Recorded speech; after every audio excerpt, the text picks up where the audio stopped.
Ito guys, yung balon dito guys, or yung spring water guys. Ayan guys. Dito guys, hindi kami mahirapan sa tubig kasi libre lang ang mga tubig dito. Ayan pwede ka nang libre ang kuan dito. Libre kang uminom dito. Ayan guys. Marami dito guys, yung nasa kuan lang, gilid-gilid lang ng ilog. Tsaka makuan to guys, malinis. Di ba guys, ang daming maliligo dito guys. Maraming dumadayo na ngayon dito sa lugar namin guys para lang maligo. Okay guys, tingnan ninyo, ang gandang tingnan ng tubig guys.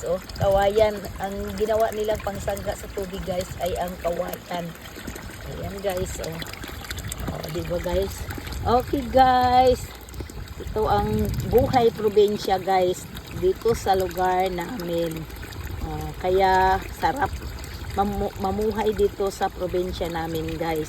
May mga tanim, may mga tubig, sagana kami sa mga tanim at pananim at tubig guys. Okay guys, thank you for watching.